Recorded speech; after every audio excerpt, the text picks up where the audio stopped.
Hello, my people. Good afternoon, good evening, good morning, depending where you're hearing me from. In this video, I want you people to listen to Senator Ireti, her take on this coming protest. That the federal government and everybody, the federal government are running up and down for. They don't want protest. They are even uh, they even have people protesting against protest. I've never had it in my life. Protest is a fundamental right everywhere in the world. There's no way they don't protest. When you are protesting, the government will come, they will engage with the people. The people will tell them this is what we want. That is what I know.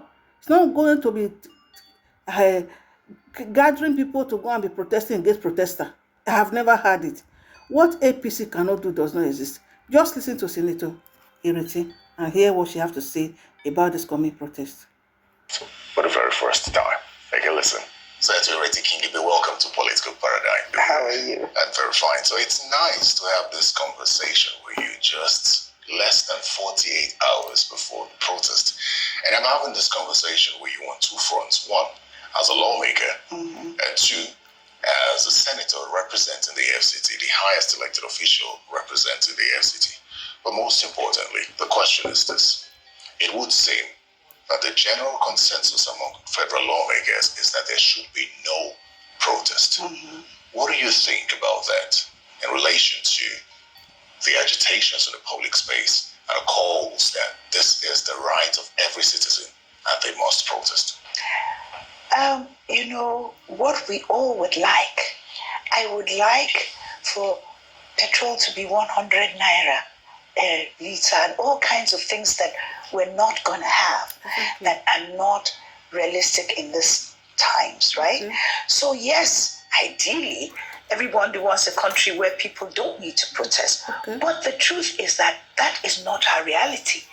And the young people are going to protest, and it is their democratic right.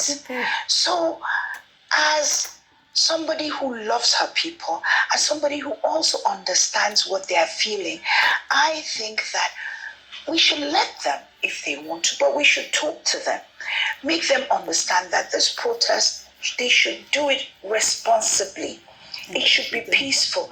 After all, when I was young, I also protested, and we didn't destroy anything. It was peaceful. When we were done, we went home. The government didn't really mind us. And I also think that if, as government, we understand that, okay, the young people need to vent, and therefore own it, talk to them, control it to some extent. That's all that needs to happen. Then they'll vent, they'll say what they have to say, and they'll go home. Yes, exactly. So I am talking to my people. Exactly. Most of them young enough to be my children. To say, yes, you want to protest? Go ahead.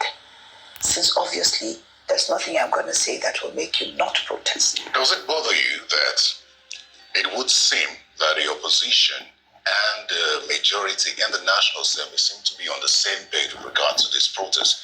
It suggests a unity of the political class, that there should be no protest.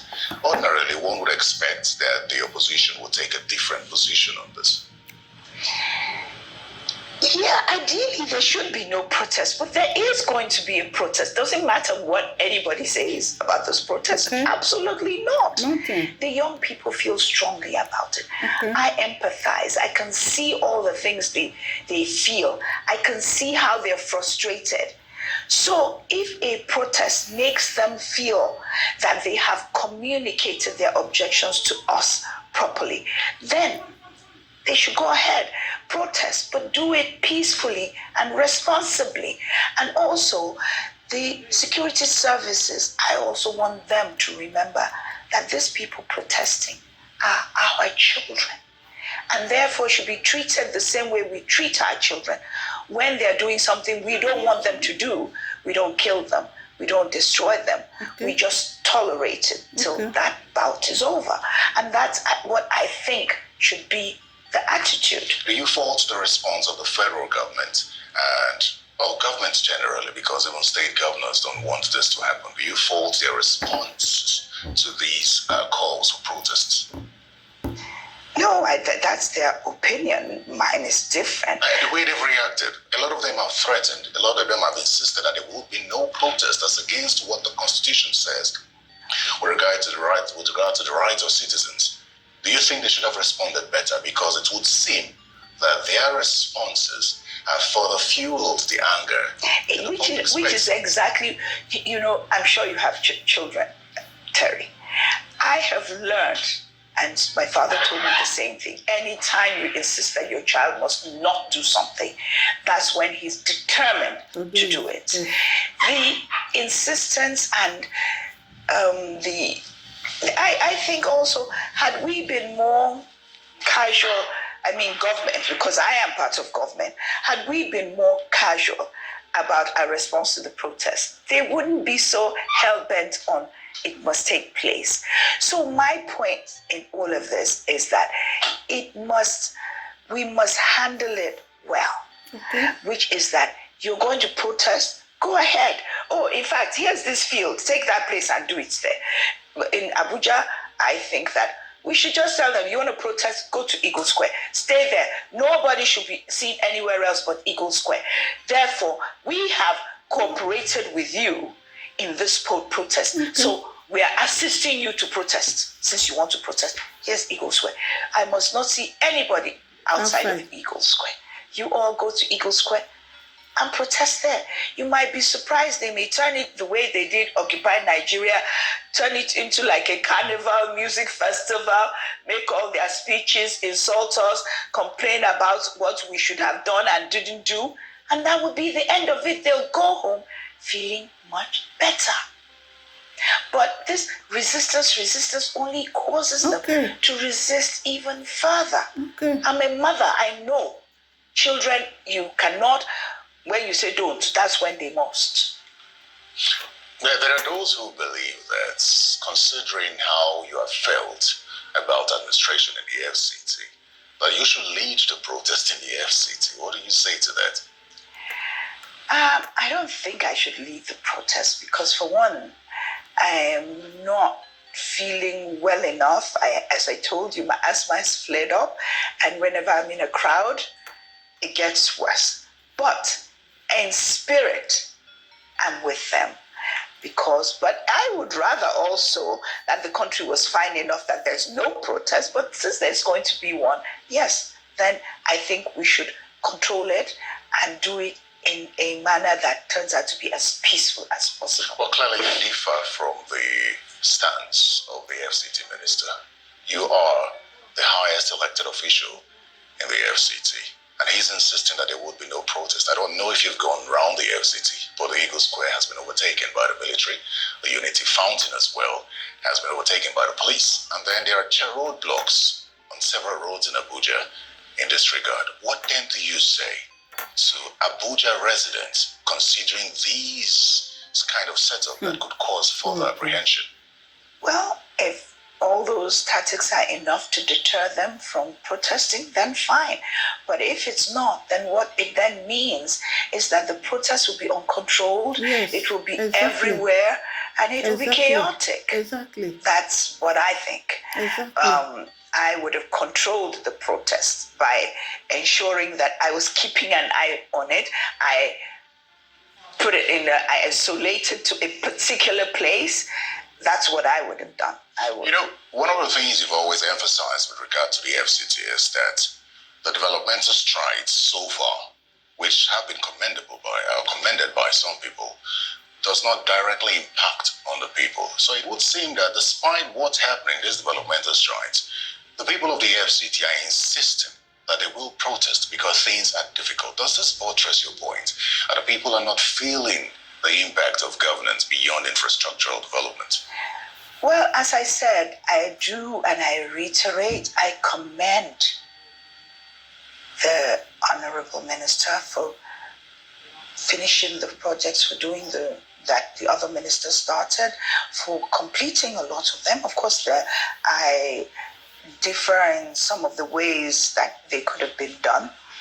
But the truth of the matter is that from having been in politics in this place for the last 20 years, most of it has been in the center.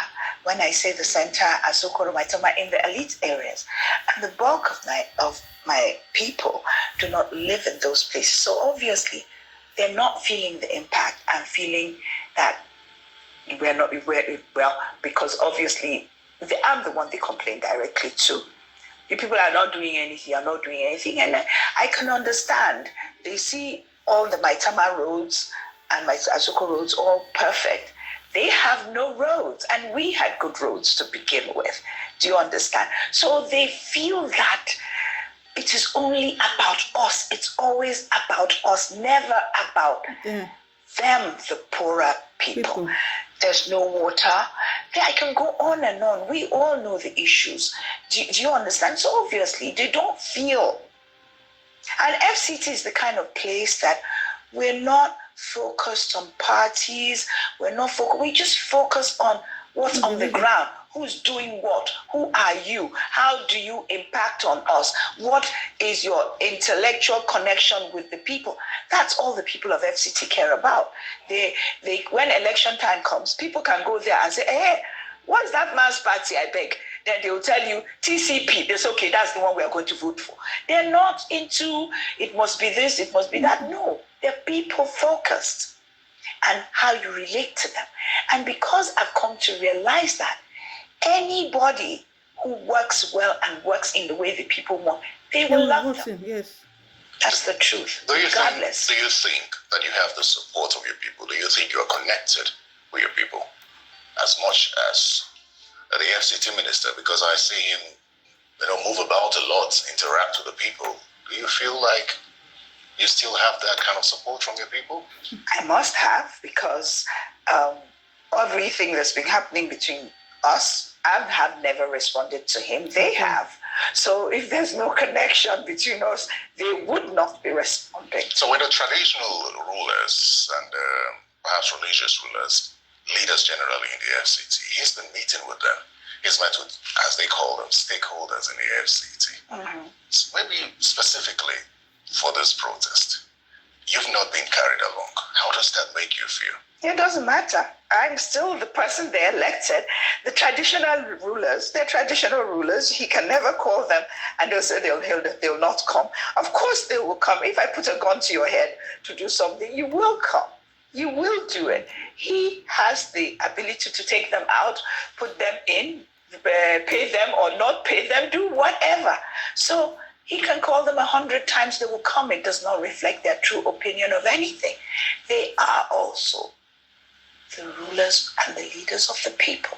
But for you as a senator, I know you're very concerned about governance in the FCT. I know you're concerned about the protest as much as you support it because of the reality on the ground. Compared to what he's done in court, in his opinion, to maintain peace and sanity in the FCT with regard to ensuring that there's no protest, what are you doing with regard to meeting your people, engaging them just ahead of this protest? Well, I'm talking to them on different platforms. I'm talking to them now. In fact, that's the main reason I accepted to do your interview, so that my people will know that please, please, please, I know you feel strongly about this protest. If you must protest, please be responsible. Please be peaceful. So if his way can stop the protest without bloodshed, without fight, then kudos to him. So I want to ask you a question just before we leave this issue of the protest for a while. And it has to do with the excuse for the Tinubu administration that a lot of people have given, a lot of government officials have given, and that is the fact that the Tinubu administration is just 1 year old. Yeah. And the sufferings that we experience now are started way before him, and we're just reaping the bad fruits, sort of what happened. And then the people who support him say that he's working for the future. Does this make sense to you? Well, sometimes, it makes a little sense to me. The only difference is that, you see, a patriot and a nationalist, Tinubu is the president of Nigeria, and it is in all our best interest that his government should be successful. You understand? So there's no person who loves the country, forget about my personal knowledge and relationship with him, who would want his government not to work. But the truth is that it's like I'm taking you to the doctor. I'm giving you the injection, you're screaming. And then I tell you, there's a difference between me and telling you, sorry, it will make you well, you'll soon be better, as opposed to me ignoring you or telling you, shut up, Jerry. You understand how you react to both. I'm still giving you the injection. Exactly. So, yes, some of the policies would pay off in the long term. Yes. But that does not belittle the fact that they are feeling the pain now, and they need constant explanations and encouragement as we go along. That, oh, I know you are feeling this, so I know, rather than pretend that you're not feeling anything. You are feeling it. But I have to do this for you, for the country to heal. All these things did not start with this government. And truly, I also say to anybody who says, madam, you haven't passed 100 laws. You haven't done. I said, yes, I've only been here a year. Same thing. He has only been here a year. And we need to give more time to see whether the policies would work or not. But that does not change the fact that the people are screaming, oh, it's paining me. So, okay, if it's paining you, if you're shouting will make you feel better, please feel free. That would be my attitude. I would engage the people more, not in a confrontational manner, but in You hear her? Instead of them engaging the people that are protesting, what are they doing? They are carrying people to protest against protesters. As Terry just said, that Ego Square is filled up by army, while the other side is filled up with police. And because of this, it's going to cause a chaos. Because every citizen have right to protest. I've never seen where somebody will be protesting against protester. Anyway, what do I know? Please share this video, my people. You listen to her. Her very responsible woman. You listen what she have to say. I have always seen only her saying like this, that if things are not going well, if it is protest that want to make the people to be okay, so that the government will know that they are suffering, let them go ahead and do it, instead of confronting them, instead of telling them, restricting them not to do it. Thank you for watching, my people. Bye bye for now.